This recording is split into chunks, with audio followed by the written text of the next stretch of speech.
আল্লাহ পাকের পেয়ারা বান্দি ও বাবাজিরা ভাইরা গভীরভাবে বুঝবার ব্যাপার। হযরত আম্মা জান হাজার আলাইহিস সালাম মারওয়া পর্বতের উপরে উঠলেন, বারবার চতুর্দিকে তাকিয়ে দেখছিলেন কোথাও কোনো লোকের সন্ধান পাওয়া যায় কিনা, কোথাও কোনো পানির সন্ধান পাওয়া যায় কিনা, কোথাও কোনো ব্যবসায়ী দল পাওয়া যায় কিনা, কোনো কাফেলা পাওয়া যায় কিনা, কারোর কাছে একটু পানি মেলে কিনা। আমার ইসমাইলের জীবন তো বাঁচাতে হবে, পানি না পেলে আমার ইসমাইলের জীবন কেমনে বাঁচবে? ও বাবাজিরা ভাইরা, ভরসা তো শুধু আনাই আল্লাহর উপরে রয়েছে, কিন্তু চেষ্টা তো সবাইকে করতে হবে। শুধু তাওয়াক্কুল করে বসে থাকলে তো চলবে না, আল্লাহ পাকের উপরে তাওয়াক্কুল করার পরে চেষ্টাটা তো চালাতে হবে। তাই আম্মা জান হাজার আলাইহিস সালাম নিজের সবটুকু উজাড় করে দিয়ে চেষ্টা করছেন। মারওয়া পর্বতের উপরে উঠলেন, কারোর সন্ধান পেলেন না, পানির কোনো সন্ধান পাওয়া গেল না।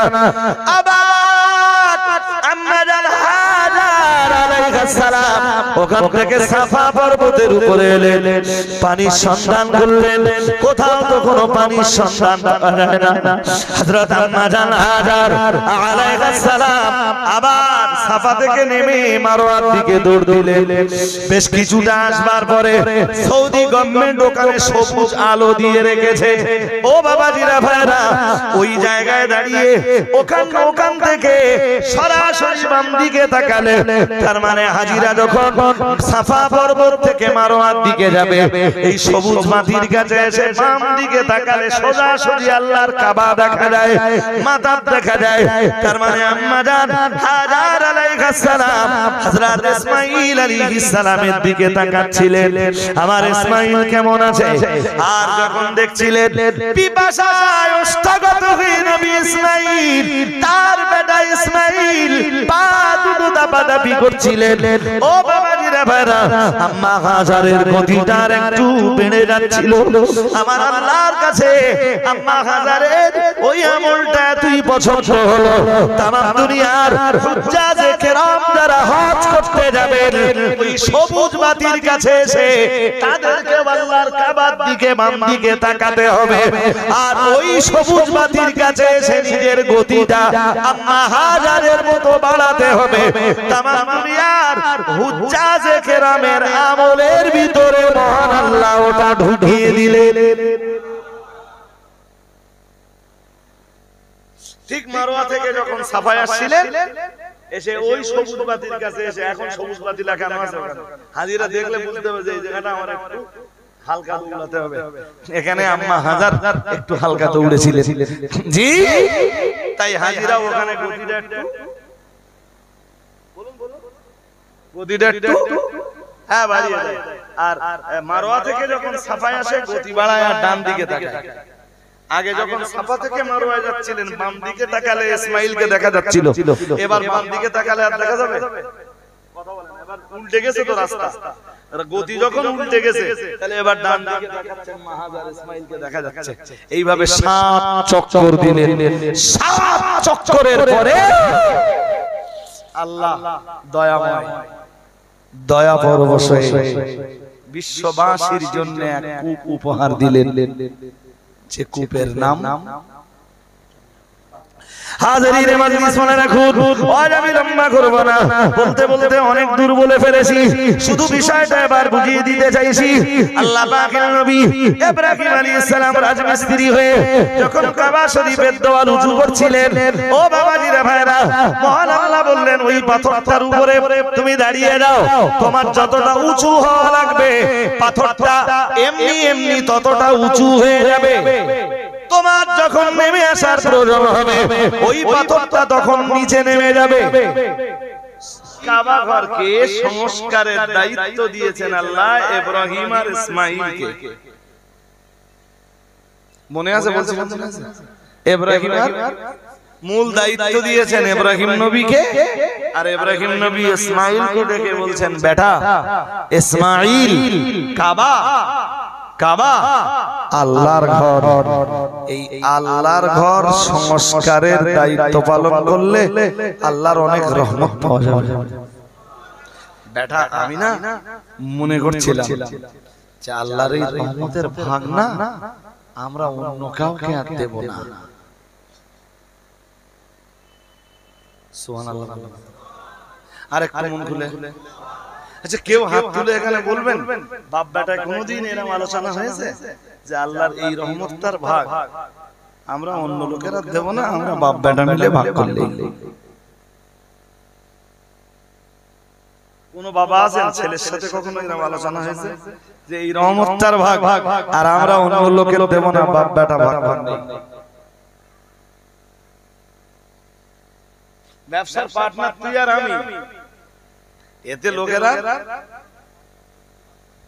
না না না জমিটা কিনছি, জমিটা ভালো, আমার কাছে পুরো টাকা নেই, তুই অর্ধেকটা নে বেটা, দুজন মিলে ভাগ করে নেই। ইব্রাহিম নবী তার বেটা ইসমাঈলকে বলছেন আল্লাহর রহমতের ভাগ অন্য কাউকে দেব না বেটা, আমি রাজমিস্ত্রি, তুই জোগাড়ে যা যা লাগবে তুই যোগান দিবি। আর শোন বেটা, আমি না রাজমিস্ত্রির কাজ জিন্দেগিতে করি, উনি তো জঙ্গলে কাঠ কেটে বিক্রি করতেন, ওতেই জীবিকা নির্বাহ হতো। সুবহানাল্লাহ। আর একটু মন খুলে, এখন তো আমরা বড় বড় জমিদার হয়ে গেছি, জঙ্গলে কাঠ কাটতে গেলে তোমার মান সম্মান লাগবে না লাগবে? আরে কথা বলো, হ্যাঁ এতনা বড় হুজুর আমি জঙ্গলে কাঠ কাটতে যাব? ইব্রাহিম নবী ইসমাঈল নবী দুজনেই জঙ্গলে কাঠ কাটতেন, কেটে বাজারে তুলে বিক্রি করতেন, ওই ছিল জীবিকা। আরেকটা মন খুলে বলতে পারো? আর এখন মানুষ যত হয় তত চায়, যত হয় ثم يطمع أن أزيد كلا إنه كان لآياتنا عنيدا سأرهقه صعودا সূরা মুদাথির 29 পারা। এসব তো ব্যাখ্যা করার সময় নেই ভাই, শুধু ওইটুকু ধরিয়ে দেই, বললেন বেটা চলে আয়, দুজন মিলে কাবাটাকাতি, তুইও রাজমিস্ত্রির জোগাড়ের কাজ কোনোদিন করিস নি, তা আল্লাহর একটা রহমত আমাদের উপরে হবে। বাপ বেটা শুরু করলেন, কাবার দেওয়াল কেটে ফেললেন। আরেকটা মন খুলে, দেওয়াল যখন বেশ কিছুটা উঁচু হয়ে গেল, ইব্রাহিম নবী বললেন ওই দেওয়াল উঁচু হয়ে গেলে আমাদের কি বাঁধে? ওটা ভাড়া, কি বাঁধে? ভাড়া। ইব্রাহিম নবী বললেন আল্লাহ আমি তো আর হাতে পাচ্ছি না মাটিতে দাঁড়িয়ে। আল্লাহ বললেন ব্যবস্থা করে দিচ্ছি। ওই পাথরটা কোথায়? যেটাতে তুমি সামদেশ থেকে মক্কা এসে যে পাথরটার উপরে নামতে ইব্রাহিম, পাথরটা কোথায়? ওই পাথরটার উপরে ইব্রাহিম নবীর পায়ের ছাপ ছিল। আজও কাবা শরীফের একটা জায়গাতে কাঁচের ঘর করে ইব্রাহিম নবীর পায়ের ছাপওয়ালা ওই পাথরটাকে হেফাজত করে রাখা আছে। আরেকটু মন খুলে বলে, নাম মাকামে ইব্রাহিম। নাম কি? ওই পাথরটার নাম কি সবাই বলুন? হ্যাঁ, আল্লাহর কাবা সাত চক্কর দেওয়ার পরে এই মাকামে ইব্রাহিমকে সামনে রেখে 2 রাকাত ওয়াজিব তাওয়াফের নামাজ পড়তে হয়। যেই সাত চক্কর শেষ 2 রাকাত নামাজ পড়ো, কারণ কোরআন বলেছে ভাষা আমার না। আল্লাহ পাকের নবী সাহাবী হযরত ওমর একদিন রাসূলুল্লাহকে বলছিলেন, ইয়া রাসূলুল্লাহ ইয়া হাবিবাল্লাহ গুদুরু লাবিতা খাসতা মাকামা ইব্রাহিম মুসাল্লা। ইয়া রাসূলুল্লাহ ইয়া হাবিবাল্লাহ গুদুরু, কতই না ভালো হতো মাকামে ইব্রাহিমকে যদি আপনি নামাজের জায়গা বানাতেন। ও বাবাজিরা ভাইরা, প্রিয় নবী মুহাম্মদুর রাসূলুল্লাহ সাল্লাল্লাহু আলাইহি ওয়াসাল্লামের প্রিয় সাহাবী ওমর শুধু রাসূলুল্লাহকে পরামর্শ দিলেন, ওমর শুধু রাসূলুল্লাহকে মাশওয়ারা দিলেন, ইয়া রাসূলুল্লাহ ইয়া হাবিবাল্লাহ হুজুর, কেমন হতো যদি আপনি যদি মাকামে ইব্রাহিমকে নামাজের জায়গা বানাতেন। আমার আল্লাহ পাক রব্বুল আলামিন ওমরের এই পরামর্শকে কবুল করে দিয়ে ওমরের মতামতের পক্ষে কোরআনুল কারীমের এক আয়াতে কারীমা নাযিল করে দিলেন। আল্লাহ পাক রব্বুল আলামিন কোরআনুল কারীমের আয়াত নাযিল করে দিয়ে বললেন, আত্তাখাযু মিন মাকামি ইব্রাহিম মুসাল্লা। আর আল্লাহ বললেন তোমরা মাকামে ইব্রাহিমকে নামাজের জায়গা বানাও। এইটা কি যদি আপনারা না বুঝতে পারেন তাহলে আমার এত কথা বলা বেকার। সামদেশ থেকে ইব্রাহিম নবী যখন আসতেন, উনি সামদেশ থেকেই তো আসবেন, উনি থাকতেন তো সামদেশে। আম্মা হাজার আর ইসমাইলকে উনি ওখানে রেখে গিয়েছিলেন। হুকুম ছিল কার? আরে জোর করে বলেন। আরে যদি ইসমাইলকে আর আম্মা হাজারকে উনি না রেখে যেতেন, হজ বলে কিছু মানুষের জন্য থাকতোই না। হজের অধিকাংশ স্মৃতি ইসমাইল নবীর স্মৃতি আর আম্মা জান হাজারের স্মৃতি। ইব্রাহিম ইসমাইল বাপ বেটা এই দুইজন নবীর স্মৃতি আর ওনার স্ত্রী আম্মা হাজারের স্মৃতি সব। সুবহানাল্লাহ। আরে কোন গুলো বলে নূহ আলাইহিস সালামের প্লাবনে আপনি বুঝতেছেন না কেন? কাবার দেওয়াল পড়ে গেছে, তো মক্কা শরীফের আশেপাশে যা বসতি আছে সেসব বসতি আর কিছু আছে? মক্কার কাবা চত্বরের আশেপাশে যেই বসতিগুলো ছিল, বসতি আর কিছু আছে? আছে? বলুন এবার বলুন, আমাদের নবী ভূমিষ্ঠ হবে কোথায়? আর কি বলুন? আমাদের নবী পৃথিবীতে আসবেন কোন জায়গায়? সামদেশে না মক্কায়? কাবা চত্বরে। রাসূল করিম সাল্লাল্লাহু আলাইহি ওয়াসাল্লামের জন্মস্থান, রাসূলের ভূমিষ্ঠ হওয়ার জায়গাটা কাবা শরীফ থেকে খুব দূরে না। হাজিরা রাসূল করিম সাল্লাল্লাহু আলাইহি ওয়াসাল্লাম যে ঘরে ভূমিষ্ঠ হয়েছিলেন সেই ঘরটাও হাজী সাহেবরা দিয়ে খুব বেশি দূরত্ব না, ঢিল ছুঁড়ে দিলে ওখান থেকে জোর করে ঢিল ছুঁড়ে দিলে কাবায় যায় পড়ে। তো এই চত্বরে যে আখিরি নবী আসবেন, আখিরি নবী আসবেন তো হযরত নবী ইসমাঈল আলাইহিস সালামের বংশে। এখন আর ইসমাঈল আলাইহিস সালাম ইব্রাহিম আলাইহিস সালামের বেটা, ইব্রাহিম নবী থাকেন সামদেশে, মা হাজারকে আর ইসমাঈলকে যদি কাবা চত্বরে ছেড়ে না যান তাহলে এখানে বসতি গড়ে উঠবে না, এখানে আখিরি জামানার নবী পৃথিবীতে আসার সুযোগ পাবে না। তাই আল্লাহ ইব্রাহিমের মাধ্যমে হযরত আম্মা হাজারকে দিয়ে আর ইসমাঈল আলাইহিস সালামকে দিয়ে এই কাবা শরীফের কাবা চত্বরের আশেপাশে আল্লাহ বসতি গড়ে তুলেছেন। আমি কি বোঝাতে পারছি আপনাদের? ইব্রাহিম আলাইহিস সালাম এমনি এমনি আম্মা হাজার আর হযরত ইসমাঈলকে রেখে যায়নি। ইসমাঈল তখন দুধের বাচ্চা। আমরা যদি আমাদের স্ত্রীকে এইরকম কোন বিরান জায়গাতে রেখে আসি, শুনবে নাকি? আরে কথা বলতেছেন না কেন? শুনবে নাকি? ইব্রাহিম আলাইহিস সালাম যখন অল্প কিছু পানি দিয়ে আর অল্প কটা খেজুর দিয়ে মা হাজারের কাছ থেকে বিদায় নিচ্ছেন, আম্মা হাজারের কাছ থেকে বিদায় নিচ্ছেন, আম্মা হাজার শুধু জিজ্ঞেস করলেন, বললেন আমারাকাল্লাহু বিহাস, বললেন এটা আমার আল্লাহর হুকুম।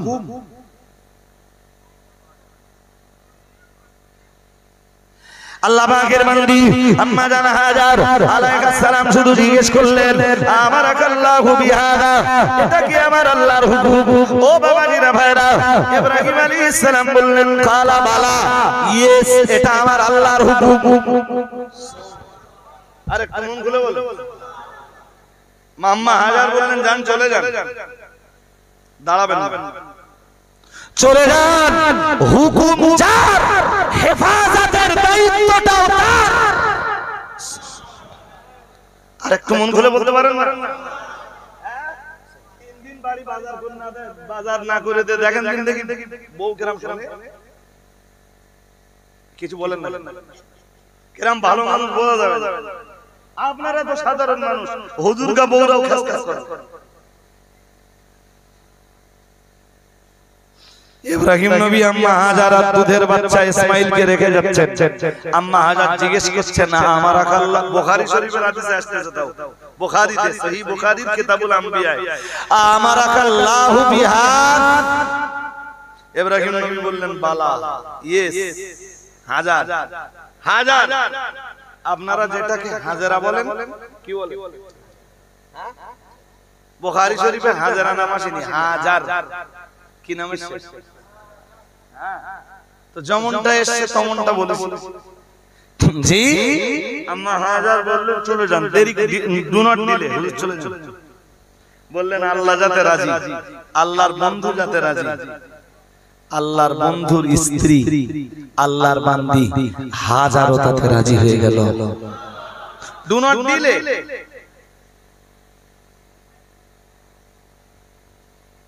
কোনো বসতি নেই, কোথাও পানি নেই, কোথাও ফলমূল নেই, কোথাও কোনো খাবারের সন্ধান নেই। বলো ইসমাইল তো এ হযরত নবী ইসমাইল আলাইহিস সালাম ইব্রাহিম নবীর অনেক সাধের সন্তান। বলুন কিসের সন্তান বলেছি?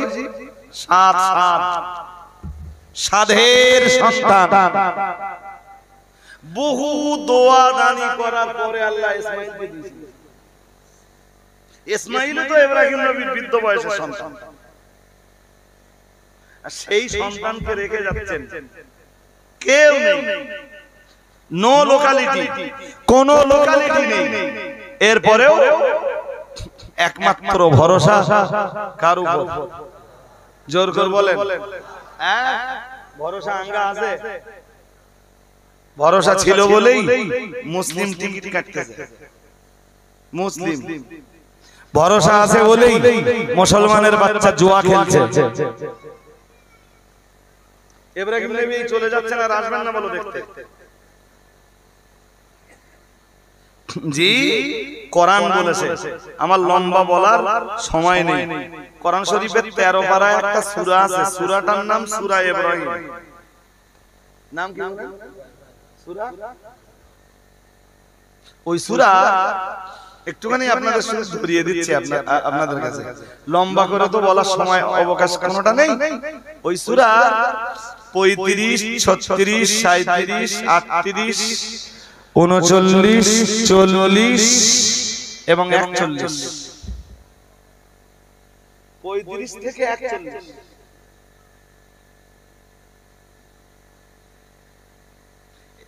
আম্মা হাজার তো একদিকে দেখালেন স্বামীর প্রতি আনুগত্যতা, অন্যদিকে দেখালেন তিনি আল্লাহর কত অনুগত।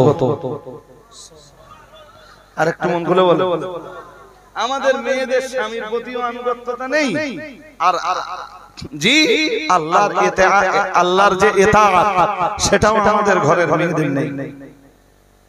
একটা হাদিস বলি, আমার আল্লাহর নবী জানিয়ে দিয়েছেন, ও আমার সাহাবীরা মনে রাখো, আমি মুহাম্মাদুর রাসূলুল্লাহ সাল্লাল্লাহু আলাইহি ওয়াসাল্লাম, আমি আল্লাহ পাকের নবী বলছি, আইয়ুমা ইমরাতিন ইদা সাল্লাত খামসাহা ওয়া সামাত শাহরাহা ওয়া আতাআত বালাহা ওয়া আহসানাত ফারজাহা ফালতাদখুল মিন আবওয়াবিল জান্নাতি শাআত আও কামা ক্বালা আলাইহিস সালাম।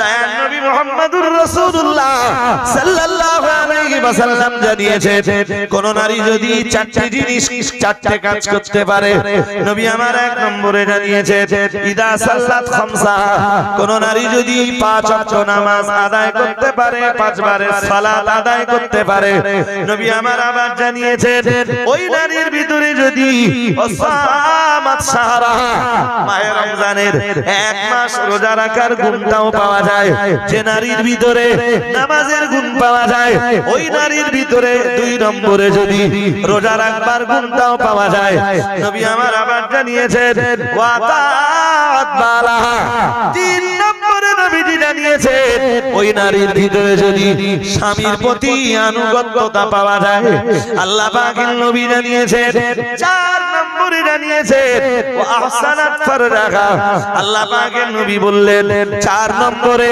ওই নারীর ভিতরে যদি পরিপূর্ণ পর্দার গুণ পাওয়া যায়, পর পুরুষ থেকে পূর্ণাঙ্গ পর্দা যদি ওই নারী করে, দয়ার নবী মুহাম্মাদুর রাসূলুল্লাহ সাল্লাল্লাহু আলাইহি ওয়াসাল্লাম, আমার আল্লাহর নবী জানিয়ে দিয়েছে, যে নারীর ভিতরে এই 4টি গুণ ফুটে ওঠে, আমি মুহাম্মাদুর রাসূলুল্লাহ সাল্লাল্লাহু আলাইহি ওয়াসাল্লাম বলছি, ফালতাদখুল মিন আবওয়াবিল জান্নাতি শাআত আও কামা ক্বালা আলাইহিস সালাম। ওই নারীর জন্য আল্লাহ তাআলা তার দয়ার জান্নাতের 8 খানা দরজা খুলে দেবেন, 8 খানা দরজা খুলে দেবেন, নবী আমার জানিয়ে দিয়েছেন। আর ওই নারী, ওই রমণী জান্নাতের যে দরজা দিয়ে মন চাইবে, ওই দরজা দিয়ে আল্লাহ তাআলা, আল্লাহ পাকে দয়ার জান্নাতের ভিতরে প্রবেশ করবে।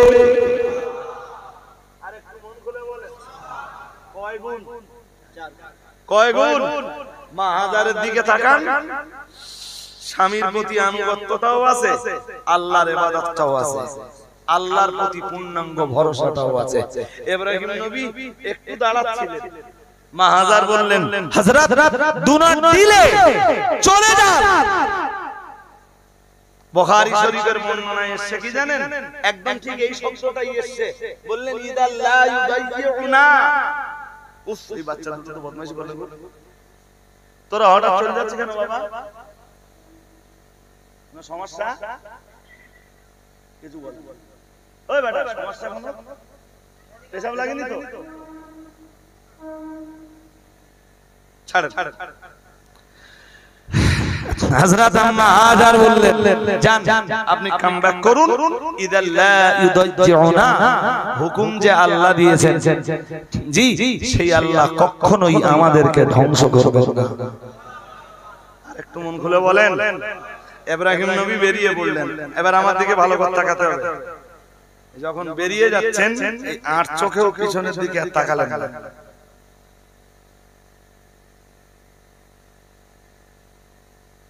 কারণ ইসমাঈল আর হাজারের দ্বারাতে যে বসতি গড়ে উঠবে, ওই বসতিতেই ইসমাঈল নবীর বংশে এখানেই আখিরি জামানার নবী মুহাম্মদুর রাসূলুল্লাহ সাল্লাল্লাহু আলাইহি ওয়াসাল্লাম ভূমিষ্ঠ হবে।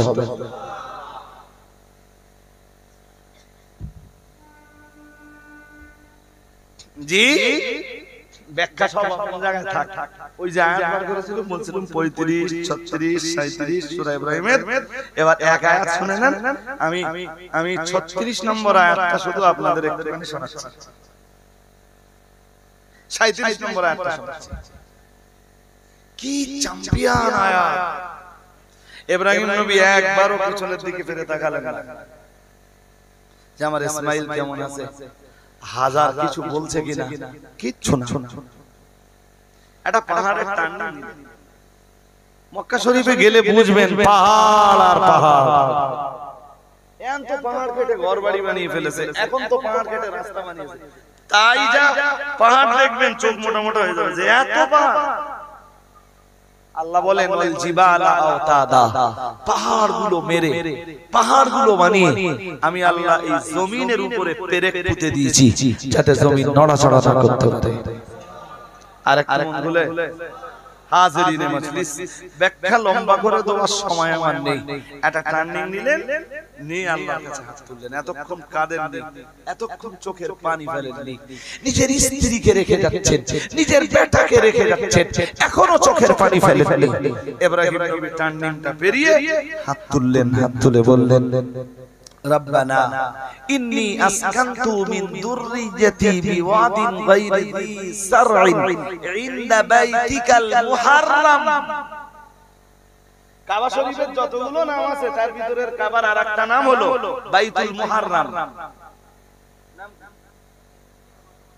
সব মনে থাকবে না আপনাদের। কোরআনের ভাষায় কাবার অনেকগুলো নাম এসেছে, একটা নাম কাবা শরীফের একটা, জি যার ভিতরের একটা নাম হলো বাইতুল বাইতুল মুহাররাম। জি বাইতুল মুহাররামের ব্যাখ্যা করার অবকাশ নেই। ইব্রাহিম নবী প্রথমবার ওই নামটা উচ্চারণ করেছিলেন, রব্বি ইন্নী আসকানতু মিন যুররিয়্যাতি বিওয়াদিন গায়রি যী সারইন ইনদা বাইতিকাল মুহাররাম। আল্লাহ মুখ দিয়ে টপ টপ করে পানি পড়ছে।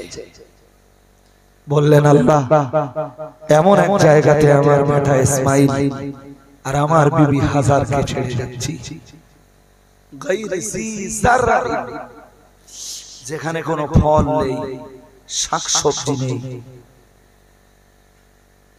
এমন জায়গায় আমার হাজার আর আমার ইসমাঈলকে রেখে যাচ্ছি যেখানে কোনো জনবসতি নেই, যেখানে কোনো মানুষের সঙ্গে দিদার হয় না। এমন জায়গায় রেখে যাচ্ছি আমার হাজার আর আমার ইসমাঈলকে যেখানে পানির কোনো কুয়া পর্যন্ত পাওয়া যায় না। আল্লাহ এই উস্কো শুষ্ক খাদ্যহীন পানিহীন মরুভূমিতে আমার ইসমাঈল আর হাজারকে ছেড়ে যাচ্ছি না। আসলে আমার বেটা ইসমাঈল আর আমার বিবি হাজারকে আমি তোমার কুদরতি কবজাতে তুলে দিয়ে যাচ্ছি। ইব্রাহিম নবী চোখ দিয়ে টপ টপ করে পানি পড়ছে। অনেকগুলো দোয়া করলেন ওই জায়গায় দাঁড়িয়ে। এটা তো বলছে 37 নম্বর আয়াত, 38, 39, 40, 41 সবগুলো দোয়া ইব্রাহিম নবী ওখানে দাঁড়িয়ে করলেন। আজকের মুসলমানের দোয়া করার মতো সময় নেই। শুধু ধান্দা কি করতে টাকা বলে, টাকা ছাড়া আমি কিছু করি না। ইব্রাহিম নবী ওখানে দাঁড়িয়ে দোয়া করলেন, যার ভিতরের একটা দোয়া খুব মন দিয়ে শুনবেন। এসব ঘটনার সঙ্গে হয়তো আপনারা কম বেশি পরিচয় আছেন, মাগার কোরআনের আয়াতের সাথে আপনারা পরিচিত না। ইব্রাহিম নবী একটা কথা বলেছিলেন, রব্বানা লিইকিমুস সালাতা। সুবহানাল্লাহ বলেন। আর একটু মন খুলে বলো, কি দোয়া করতে জানেন ইব্রাহিম নবী? বলতেছেন, আল্লাহ এখন তো আপনার এই কাবা চত্বরের আশপাশে আপনার কাবায় দাঁড়িয়ে সালাত আদায় করার মতো কেউ নেই।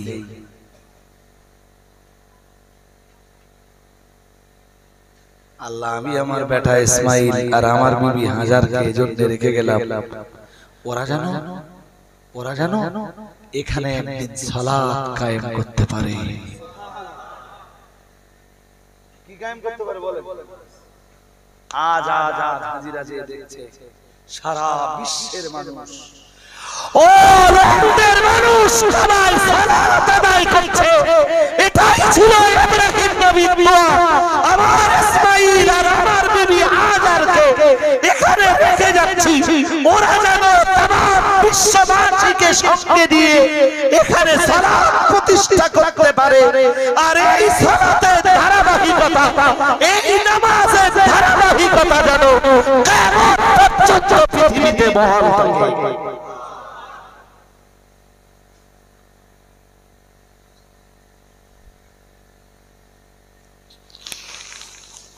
কোনদিন আল্লাহরে ডাক দিয়ে বলেছেন, আল্লাহ আমার এমন এক সন্তান দেন যেই সন্তান পৃথিবীতে সালাত কায়েম করতে পারে?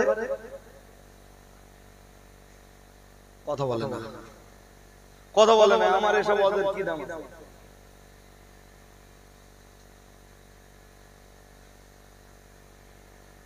ইব্রাহিম নবী আরো অনেক দোয়া করলেন, আমি সব দোয়া নিয়ে আলোচনা করতে যাচ্ছি না।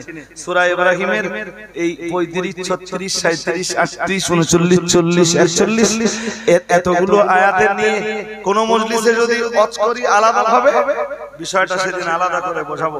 ইব্রাহিম নবীর চোখ দিয়ে টপ টপ করে পানি পড়ছে, আর তিনি বলছেন, রব্বানা লিইকিমুস সালাতা। ঘুম পাচ্ছে নাকি? আর একটু আওয়াজ দিয়ে সুবহানাল্লাহ বলেন। আল্লাহ সালাত কায়েম করতে পারে। আর সেখানে সালাত কায়েম হচ্ছে, সারা পৃথিবীর মানুষ চেয়ে দেখছে। কি জিনিস তৈরি করেছি? এক ওয়াক্ত নামাজ পড়ে না, ওটা মানুষ হয়েছে না জানোয়ার হয়েছে? কিছু বলে না। হুজুর কি বলতেছেন আপনি? আই এম রাইট, আপনি জবাব দেবেন। কোরআন বলছে, ইয়া আইয়ুহাল্লাযীনা আমানু কু আনফুসাকুম ওয়া আহলিকুম নারা, তোমরা নিজেরা জাহান্নাম থেকে বাঁচো, পরিবারের সদস্যদেরকে বাঁচাও। ইব্রাহিম নবী এইটা বলেন যে আমার বেটা যাতে নামাজ আদায় করে এখানে, আল্লাহ এই জন্য আমার বেটারে এখান থেকে গেল, এইটা বলেননি। বলতেছেন ওরা যেন পৃথিবীর মানুষকে নিয়ে সালাত কায়েম করতে পারে। সুবহানাল্লাহ। আর একটু মন খুলে বলে, আপনি কি দায়িত্ব পালন করেছেন? নিজের ছেলেটারে নামাজিও বানাতে পারেননি, ওর ব্যাপারে কি দায়িত্ব পালন করেছেন? ওর লেখাপড়া শিখিয়েছেন, ওরে এইচএস পাস করিয়েছেন, ওরে এমএ পাস করিয়েছেন, ওরে হাই স্কুলের হেডমাস্টার বানিয়েছেন, ওর বিএড কমপ্লিট করিয়েছেন, ওরে এলএলবি কমপ্লিট করিয়েছেন। আজ আল্লাহকে চেনে না, রাসূলকে চেনে না, ইসলামকে চেনে না। ও তো মানুষ হয়নি, মানুষ হবার জায়গায় লেখাপড়া শিখে ও তো জানোয়ার তৈরি হয়েছে। হাই স্কুলের হেডমাস্টার হয়েছে, হেডমাস্টারের কি দাম আছে? পুলিশের এসপি হয়েছে তো কি হয়েছে? হাইকোর্টের উকিল হয়েছে তো কি হয়েছে? জাস্টিস হয়েছে তো কি হয়েছে? দাম আছে ওর যদি নামাজ না পড়ে।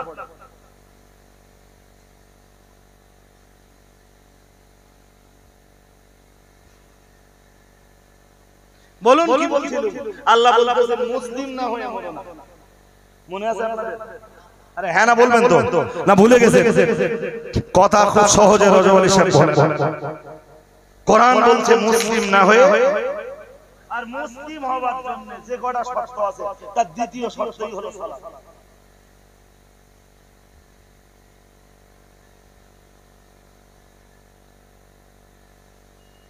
ইব্রাহিম নবী ওই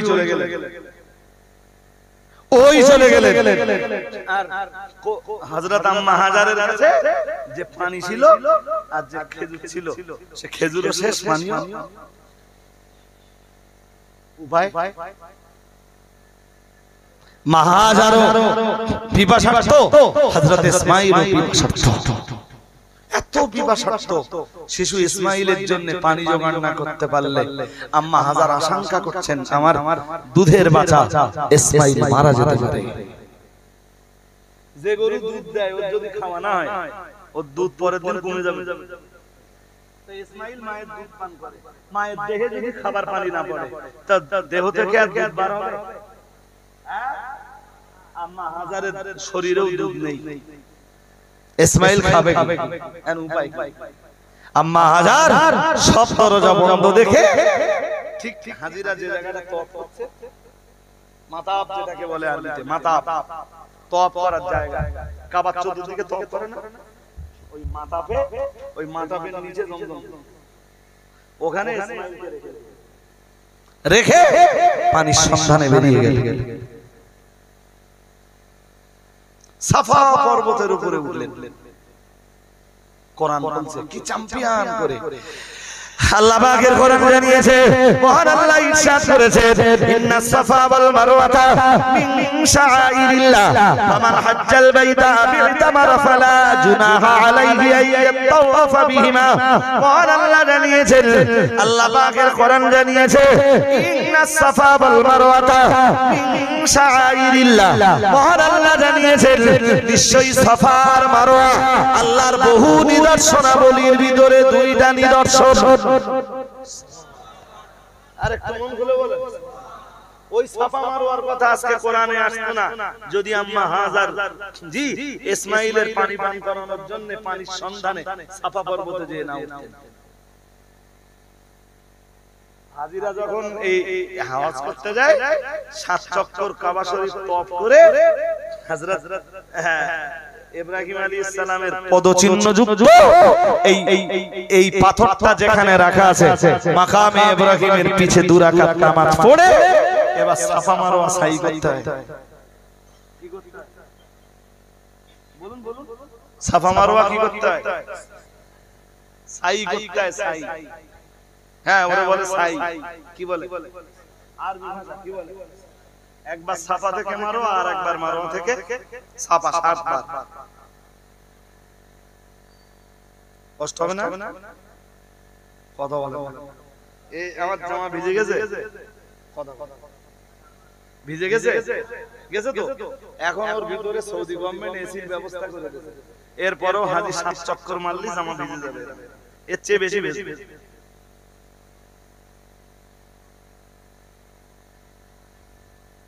রোদ আছে ভিতরে?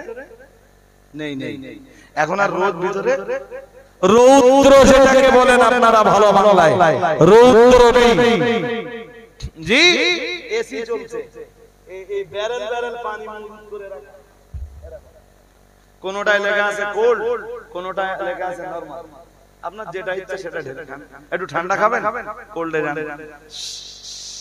কোল্ড খেলে অসুবিধা হচ্ছে, সর্দি ভাব ছেড়ে দেন, নরমাল পানিটা খান, জমজমের পানি। হাজিরা ওই রকম পেট ভর্তি করে পানি খাচ্ছে, এরপরেও 7 চক্কর মেরে হাজিদের গা ঘেমে যাচ্ছে আর কষ্ট হচ্ছে। আর আম্মা হাজারের পেটে খাবার নেই, পিপাসার পানি নেই। এই তো সবে মাত্র সাফা পর্বতের উপরে উঠে দাঁড়িয়ে দেখছেন যে আশেপাশে কোনো লোক পাওয়া যায় কিনা, কোন ব্যবসায়ী দল পাওয়া যায় কিনা, কোন কাফেলা পাওয়া যায় কিনা, কারোর কাছে পানির সন্ধান পাওয়া যায় কিনা, নইলে আমার ইসমাইলের জীবন বাঁচবে না। জি সাফা পর্বতের উপরে উঠলেন, দেখলেন না, সন্ধান নেই, ছুটলেন ওখানে। ছুটে গেলেন মারওয়ায়। দূরত্বটা একেবারে কম না বলো। আল্লাহ পাকের পেয়ারা বান্দি, ও বাবাজিরা ভাইরা, গভীর ভাবে বুঝবার ব্যাপার। হযরত আম্মা জান হাজার আলাইহিস সালাম মারওয়া পর্বতের উপরে উঠলেন। বারবার চতুর্দিকে তাকিয়ে দেখছিলেন কোথাও কোনো লোকের সন্ধান পাওয়া যায় কিনা, কোথাও কোনো পানির সন্ধান পাওয়া যায় কিনা, কোথাও কোনো ব্যবসায়ী দল পাওয়া যায় কিনা, কোনো কাফেলা পাওয়া যায় কিনা, কারোর কাছে একটু পানি মেলে কিনা। আমার ইসমাইলের জীবন তো বাঁচাতে হবে, পানি না পেলে আমার ইসমাইলের জীবন কেমনে বাঁচবে? ও বাবাজিরা ভাইরা, ভরসা তো শুধু আনাই আল্লাহর উপরে রয়েছে, কিন্তু চেষ্টা তো সবাইকে করতে হবে। শুধু তাওয়াক্কুল করে বসে থাকলে তো চলবে না। আল্লাহ পাকের উপরে তাওয়াক্কুল করার পরে চেষ্টাটা তো চালাতে হবে। তাই আম্মা জান হাজার আলাইহিস সালাম নিজের সবটুকু উজাড় করে দিয়ে চেষ্টা করছেন। মারওয়া পর্বতের উপরে উঠলেন, কারোর সন্ধান পেলেন না, পানির কোনো সন্ধান পাওয়া গেল না। আবার আম্মা জান হাজার আলাইহিস সালাম ওখান থেকে সাফা পর্বতের উপরে এলেন, পানির সন্ধান করলেন, কোথাও তো কোনো পানির সন্ধান পাওয়া যায় না। হযরত আম্মা জান হাজার আলাইহিস সালাম আবার সাফা থেকে নেমে মারওয়ার দিকে দৌড় দিলেন। বেশ কিছুটা আসবার পরে সৌদি গভর্নমেন্ট ওখানে সবুজ আলো দিয়ে রেখেছে। ও বাবাজিরা ভাইরা, ওই জায়গায় দাঁড়িয়ে ওখান থেকে সরাসরি বাম দিকে তাকালে, তার মানে হাজিরা যখন সাফা পর্বত থেকে মারওয়ার দিকে যাবে, এই সবুজ মাটির কাছে এসে বাম দিকে তাকালে সোজাসুজি আল্লাহর কাবা দেখা যায়, মাতাব দেখা যায়। তার মানে আম্মা জান হাজার আলাইহিস সালাম হযরত ইসমাঈল আলাইহিস সালামের দিকে তাকাচ্ছিলেন, আমার ইসমাঈল কেমন আছে। আর যখন দেখছিলেন পিপাসায় ওষ্ঠাগত হয়ে নবী ইসমাঈল, তার বেটা ইসমাঈল পা দুটো দাপাদাপি করছিলেন। ও বাবাজিরা ভাইরা, আম্মা হাজারের গতিটার একটু বেড়ে যাচ্ছিল। আমার আল্লাহর কাছে আম্মা হাজারের ওই আমলটা তুই পছন্দ হলো। তামাম দুনিয়ার হুজ্জাজে কেরাম যারা হজ করতে যাবেন, ওই সবুজ মাটির কাছে এসে তাদেরকে আল্লাহর কাবার দিকে বাম দিকে তাকাতে হবে। আর ওই সবুজ মাটির কাছে এসে নিজের গতিটা আম্মা হাজারের মতো বাড়াতে হবে। তামাম দুনিয়ার হুজ্জাজে কেরামের আমলের ভিতরে মহান আল্লাহ ওটা ঢুকিয়ে দিলেন। ঠিক মারওয়া থেকে যখন সাফায় আসছিলেন, এসে ওই সবুজ বাতির কাছে এসে, এখন সবুজ বাতি লাগানো আছে ওখানে, হাজিরা দেখলে বুঝতে হবে যে এই জায়গাটা আমার একটু হালকা দৌড়াতে হবে। এখানে আম্মা হাজার একটু হালকা দৌড়েছিলেন, জি, তাই হাজিরা ওখানে গতিটা একটু হ্যাঁ বাড়িয়ে দেয়। আর মারওয়া থেকে যখন সাফায় আসে গতি বাড়ায় আর ডান দিকে তাকায়। আগে যখন সাফা থেকে মারওয়ায় যাচ্ছিলেন, বাম দিকে তাকালে ইসমাঈলকে দেখা যাচ্ছিল, এবার বাম দিকে তাকালে আর দেখা যাবে? কথা বলেন, এবার উল্টে গেছে তো রাস্তা, গতি যখন উল্টে গেছে, তাহলে এবার ডান দিকে তাকাচ্ছেন, মাহাজার ইসমাঈলকে দেখা যাচ্ছে। এইভাবে 7 চক্কর দিলেন। 7 চক্করের পরে আল্লাহ দয়াময়, দয়া পরবশ হয়ে বিশ্ববাসীর জন্য এক কূপ উপহার দিলেন, যে কূপের নাম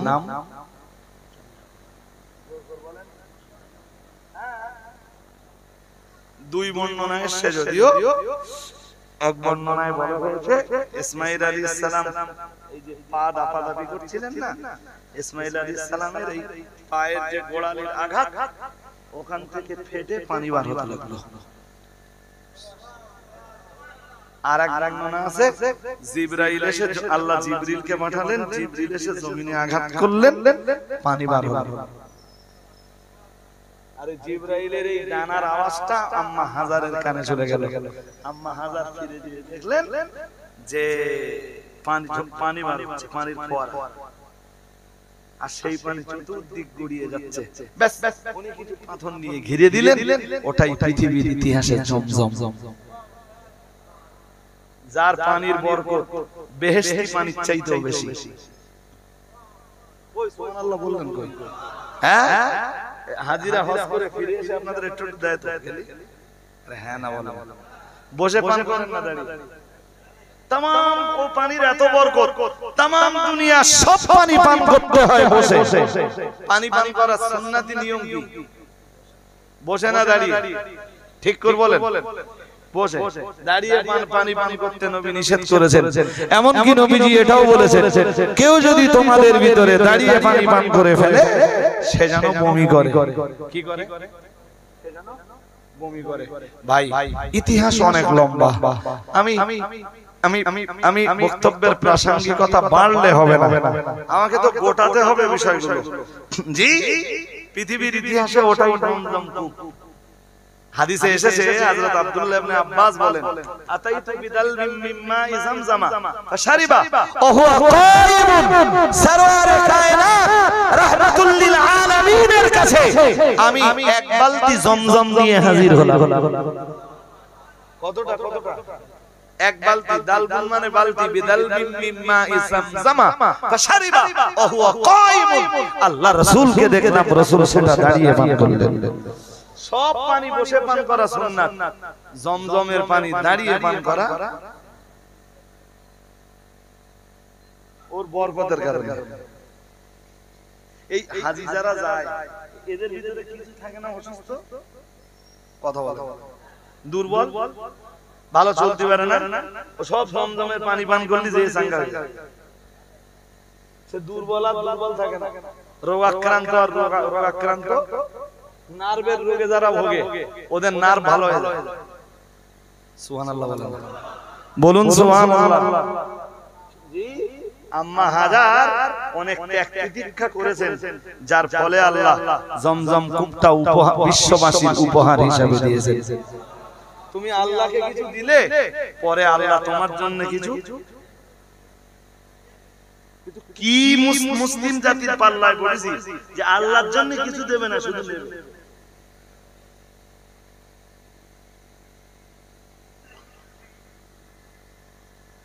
কি কথা বলছি বুঝতেছেন নাকি?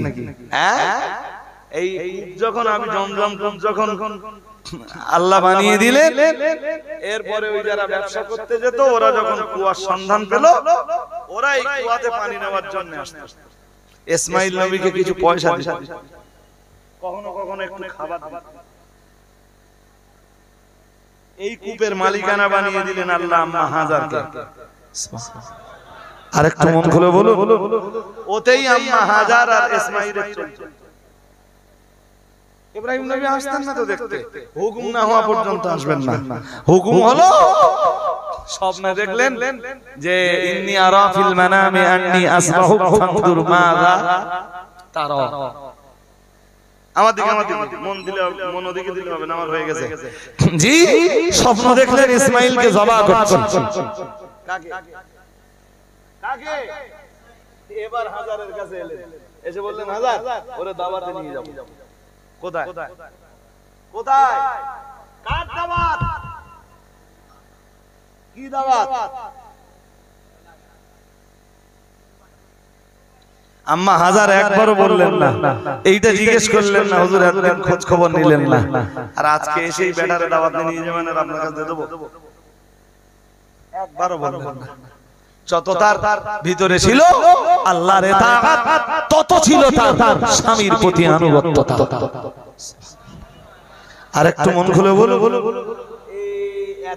এতদিন পরে কোন স্বামী ফিরে এলে, ছেলে আজকে বড় হয়ে গেছে, এতদিন খোঁজ খবর নেয়নি, স্ত্রী তো স্বামীর চেহারার দিকে তাকায় না।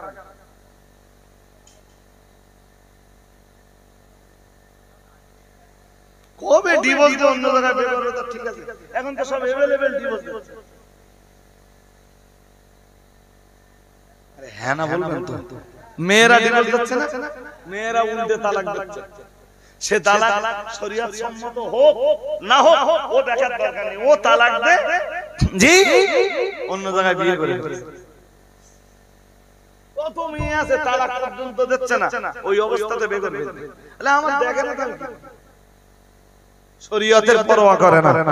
জি হাজিরিনে মজলিস, আম্মা জান হাজার আলাইহিস সালাম ইসমাঈলকে গুছিয়ে দিলেন। ইতিহাস আপন জায়গায় থাক। হযরত নবী ইব্রাহিম আলাইহিস সালাম বেটা ইসমাঈলের গলায়, ইসমাঈলকে মিনায় নিয়ে ইসমাঈলকে ডাক দিয়ে বললেন, ইন্নী আরা ফিল মানাম আন্নী আসবাহু ফানজুর মাযা তারা। ইসমাঈল, আমি রাতে স্বপ্নে দেখেছি তোমার গলায় আমি ছুরি চালাচ্ছি, তোমাকে জবাহ করছি, এখন বলো তোমার মতামত কি? তাফসীরকাররা লিখেছেন ইসমাঈল আলাইহিস সালামের বয়স তখন 7 বছর। কত? 7 বছর। তুমি বলো তোমার মতামত।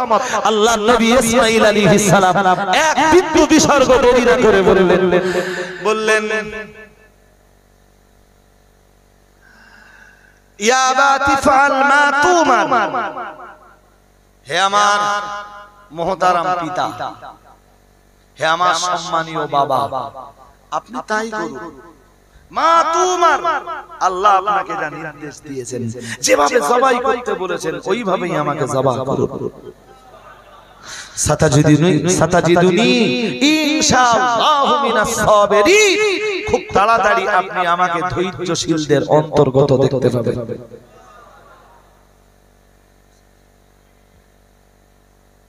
ইব্রাহিম আলাইহিস সালাম ছুরি চালালেন, গলা কাটা।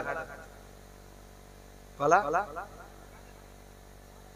এই এক হাতে ছুরি চালায় আর এক হাতে এরকম করে দেখে, কই কিছু নেই তো, রক্তের সন্ধান নমুনা নেই। চোখ তো বাঁধো, চোখ বাঁধতে ইসমাঈল আলাইহিস সালামই বলেছিলেন, চোখটা বাঁধুন নইলে আমার গলায় ছুরি চলবে, আমার চোখ মোটা মোটা হয়ে যাবে, আমার জিভ বেরিয়ে যাবে। ইসমাঈলের চেহারার দিকে তাকালে আপনার মায়া হবে, ভালোবাসা জন্মাবে। আল্লাহর এই কঠিন পরীক্ষায় আপনি ফেল করে যাবেন, খবরদার আপনি ফেল করবেন না। তাই আমি ইসমাঈল আমাকে জবাহ করার আগে আমার হাতটা বেঁধে নেবেন, আমার চোখ দুটো বেঁধে দিবেন, যাতে আমার চোখ দুটো আপনার চেহারার উপরে না পড়ে, আর আপনার চোখ দুটো আমি ইসমাঈল আমার দেহের উপরে, আমার শরীরের উপরে, আমার মুখমণ্ডলের উপরে না পড়ে। মায়া দয়া ভালোবাসা যাতে না জন্মায়, উভয়ের চোখ বেঁধে নেবেন। ইব্রাহিম আলাইহিস সালাম তাই করলেন, ছুরি চালালেন, বারবার চালায়, গলা কাটে না, টান মেরে শরীরে ফেলে দিলেন। বললেন, আমরা বাপ বেটা তো সঠিক সিদ্ধান্তে উপনীত হয়েছিলাম। কোরআন বলেছে, ওয়ানাদাইনাহু আইয়া ইব্রাহিম قد صدقت الرؤيا إنا كذلك نجزي المحسنين।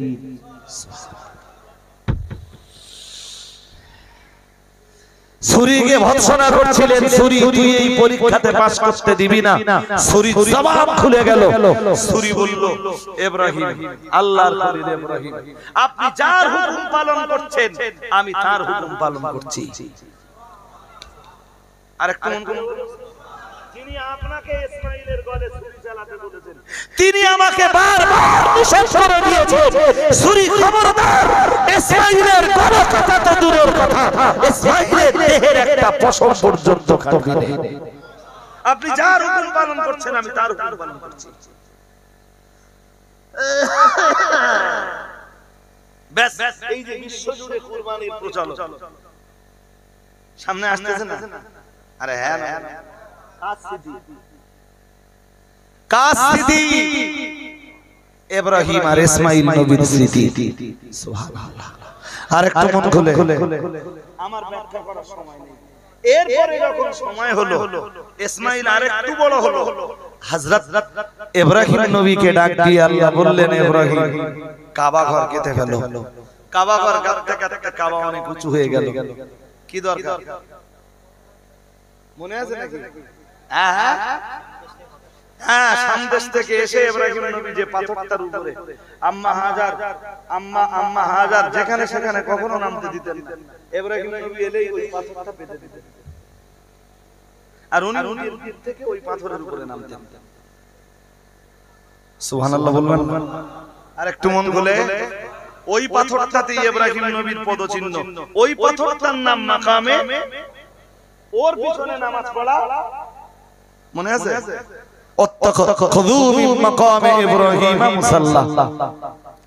হাজিরিনে মাজলিস মনে রাখুন, আজ আমি লম্বা করব না, বলতে বলতে অনেক দূর বলে ফেলেছি, শুধু বিষয়টা এবার বুঝিয়ে দিতে চাইছি। আল্লাহ পাকের নবী ইব্রাহিম আলাইহিস সালাম রাজমিস্ত্রি হয়ে যখন কাবা শরীফের দেওয়াল উঁচু করছিলেন, ও বাবাজিরা ভাইরা, মহান আল্লাহ বললেন ওই পাথরটার উপরে তুমি দাঁড়িয়ে যাও, তোমার যতটা উঁচু হওয়া লাগবে পাথরটা এমনি এমনি ততটা উঁচু হয়ে যাবে। তোমার যখন নেমে আসার প্রয়োজন হবে ওই পাথরটা তখন নিচে নেমে যাবে। শোনো ইব্রাহিম, ওতে আমার কুদরতের স্প্রিং লাগিয়ে দাও। কি লাগিয়ে দাও? কুদরতের সকাল লাগিয়ে দিছি ওতে। তোমার যখন যতটা উঁচু হওয়া দরকার হবে ও উঁচু হয়ে যাবে, যেই তোমার নিচে নামার দরকার হবে ও এমনি নিচে হয়ে যাবে। আমি ওই পাথরটা অনেকবার দেখেছি ভাই, যে কি আছে আল্লাহ কি দিয়েছিলেন, যে এমনি এমনি উঁচু হতো এমনি এমনি নিচু হয়ে যেত। সুবহানাল্লাহ কি মারি কি বলবেন?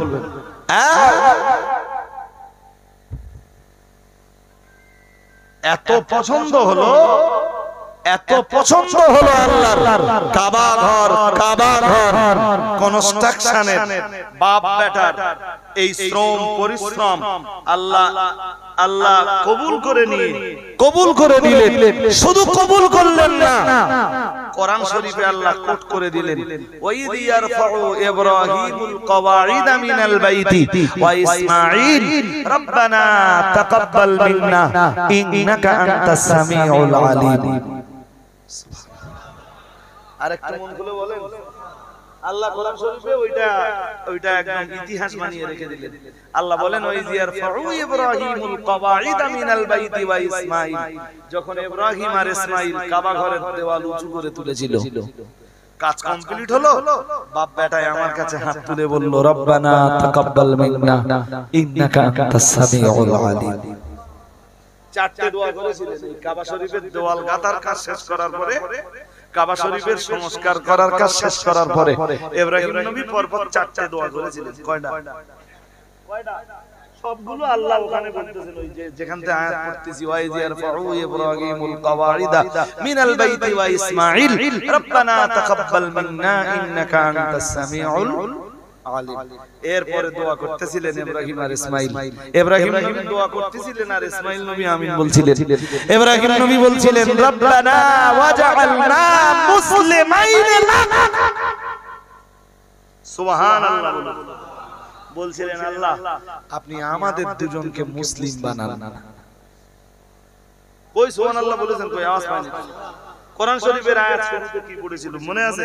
আল্লাহ বলতেছেন ওয়ালা তামুতুন্না ইল্লা ওয়া আনতুম মুসলিমুন, তোমরা মুসলিম না হয়ে মরো না। ইব্রাহিম নবী দোয়া চাইছেন আল্লাহর কাছে, ওয়াজআলনা মুসলিমাইন লাক রব্বানা ওয়াজআলনা মুসলিমাইন লাক। হে আমাদের রব, আমাদের দুইজনকে, বাপ বেটা দুইজনকেই আপনি মুসলিম বানান। আরেকটু মন খুলে বলেন, কি বানান? কি বানান? এই দুইজন মুসলিম ছিলেন না? কথা বলো। এই দুইজন মুসলিম ছিলেন না? ছিলেন তো? ফের বলতেছেন মুসলিম বানান। ইতিপূর্বে ইব্রাহিমকে যা যা বলেছে আল্লাহ, যা যা বলেছেন আল্লাহ, ইব্রাহিম নবী একটাও বাদ দিয়েছে? জোর করে বলেন। তাই এরপরেও কেন বলতেছেন মুসলিম বানান? মুসলিম কাকে বলা হয় জানেন? দিন আল্লাহ, জি আল্লাহ যে বিধানগুলো দিয়েছেন সেই বিধানগুলোকে মাথা পেতে মেনে নেওয়ার নাম মুসলিম।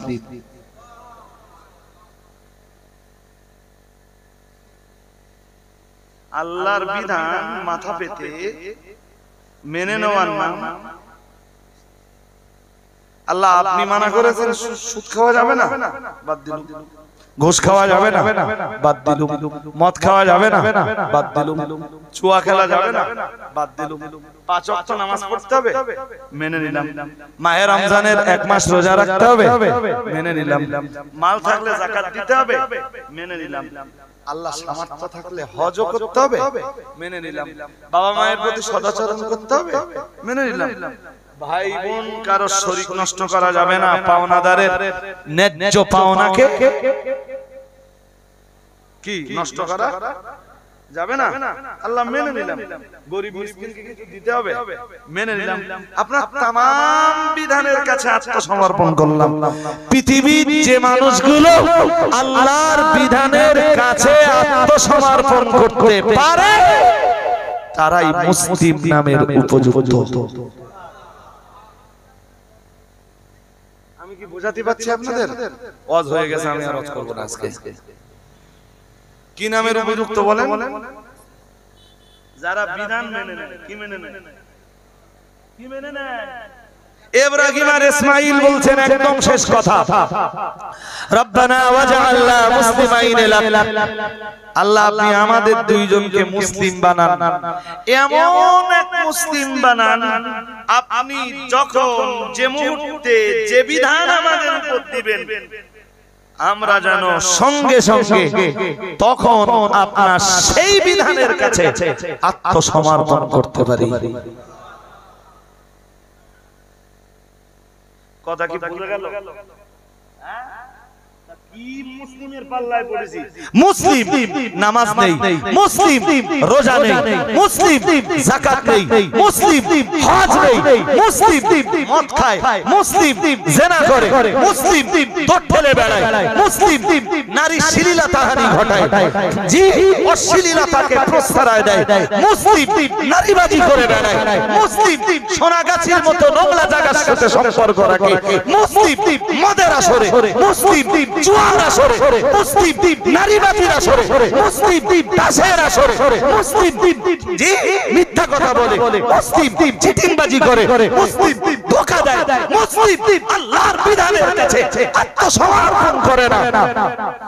আল্লাহ বলেন ইদ ক্বালা লাহু রাব্বুহু আসলিম, আমি শুধু ইব্রাহিমকে বললাম ইব্রাহিম মুসলিম হয়ে যাও, قال اسلمت لرب العالمين, ইব্রাহিম বললেন আল্লাহ আমি মুসলিম হয়ে গেলাম।